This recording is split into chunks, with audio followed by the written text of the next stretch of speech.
மூத்த நிர்வாகிகள் வந்து அடுத்தடுத்து நீக்கி கொண்டே வருவது அந்த கட்சியில் வந்து ஒரு தொண்டர்களிடையே ஒரு குழப்பம் மற்றும் அவர்களிடையே வந்து ஒரு தயக்கம்.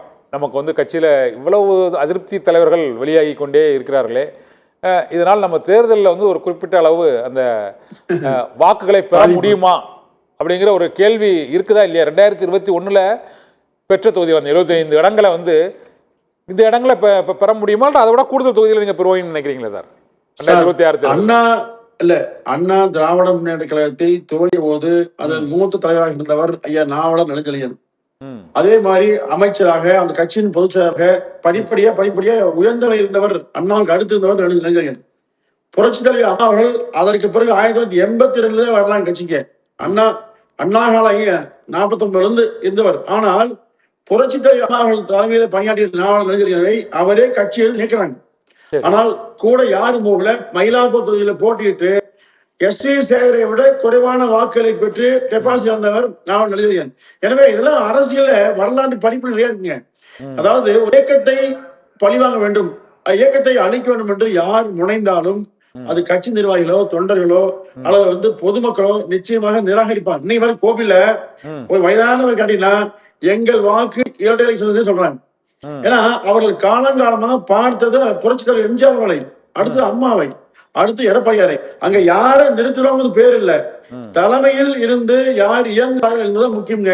அந்த தலைமையில் இருந்து நடவடிக்கை எடுக்கப்பட்டவர் இருக்கிற போது இது போன்ற கூட்டுறவுகள் அச்சமே நீங்க இது மாதிரி நிறைய பாராளு பார்த்தாச்சு. புதுசெல்லாம் இல்ல, நீங்க பட்டியல் போட்டு சொல்லலாம். அதிமுக அம்மா நிகழ்ந்து ஆரம்ப வீரப்பன், திருநாகரசு, கே சாரு, அழகு திருநாகரசு, முத்துசாமி, கண்ணப்பன் படிப்படியே போனாங்க.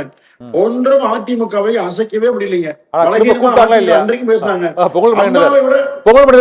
திரும்ப இப்போ மறைந்த அதிமுகவை உருவாக்கிய எம்ஜிஆர் மற்றும் மறைந்த முதலமைச்சர் ஜெயலலிதா ஆகியோர் நீங்கள் கூறிய அந்த நெடுஞ்செழியனாக இருக்கட்டும், எஸ்.டி. சோமசுந்தரமாக இருக்கட்டும், கே.சாராக இருக்கட்டும், திருநாவுக்கரசராக இருக்கட்டும், கட்சியை விட்டு நீக்கியவர்களை அவர்கள் மீண்டும் அழைத்தார்களா இல்லையா? அவர்கள் ஒரு பெரிய மாபெரும் மக்கள் செல்வாக்குள்ள தலைவர்களாக இருந்தும் அவர்கள் அழைத்தார்கள்.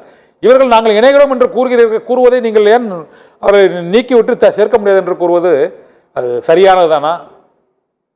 சரி சார், நீங்க நீக்கினாங்க, நீக்கிட்டு நீக்கி 2 நாள்ல இந்த மாதிரி விவாதம் வந்துதான்.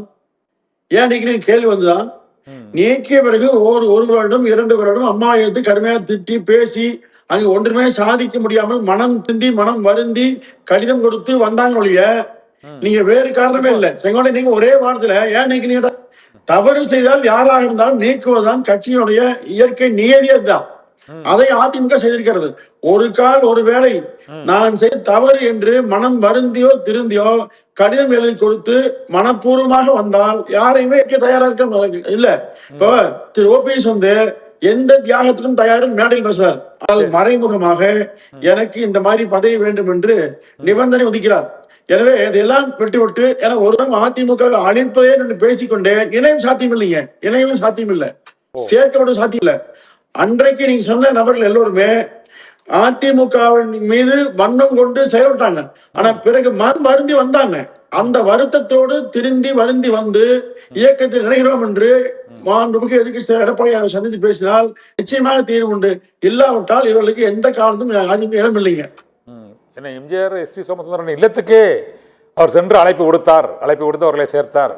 இதே போல சபாநாயகராக இருந்த காளிமுத்து அவர்களும் பல்வேறு விமர்சனங்களை வைத்த நிலையில் அவரையும் வந்து மீண்டும் இணைத்தார்கள். நீங்கள் கூறுவது போல அவர்கள் கடிதம் எழுதி அவர்கள் மனப்பூர்வமாக மன்னிப்பு கேட்டால் அதிமுக இணைவதற்கு வாய்ப்பு இருக்கு. ஆனால் அதற்கான வாய்ப்புகள் இருக்கா சார்? இந்த தேர்தலுக்கு உள்ள வாய்ப்பு இல்ல இதாங்க இது வந்து ஆரம்ப கட்டம்ங்க. அதிமுக மீது பல வழக்குகளை போட்டு நீதிமன்றத்தை அணுகி தேர்தல் ஆணையத்தை அணுகி தேர்தல் போட்டியிட்டு இத்தனையும் செய்து கொண்டே வந்திருக்கார். இன்னும் அவர் தன்னை மாற்றிக்கொள்ளவே இல்லாத போது கட்சியில் நினைத்தால் நமக்கு தான் பலகீனங்க. ஏன்னா அவர் வேண்டாம் என்று விரும்பி அவருக்கு எதிராக நிறைய பேர் எஸ்.டி. சோமசுந்தரம் மறைந்த முதலமைச்சர் எம்ஜிஆர் மீது அது சார் புகார் கொடுத்தாரு. இல்ல அது நடந்த விஷயம் பாருங்க. அது வந்து 3 ஆண்டுகள் கழித்து 3 ஆண்டு கழித்து எம்ஜிஆர் அவர்களை அவர் சந்திக்க விரும்பினார். எம்ஜிஆர் அவராக தேடி மாதிரி போனார். அது புரிஞ்சுக்க அவ்வளவுதான். ஏன்னா தான் நடத்திய நமது கலந்த இயக்கம் போனி ஆகல. கடை விரித்தேன் கொள்வார் இல்லை கட்டி விட்டேங்கிற மாதிரி கடை விரிச்சு பார்த்தாரு. எந்த வியாபாரம் நடக்கல, இனி எதுவுமே கதி இல்லை என்று அதோ கதியாக வந்து சரணடைந்தார்.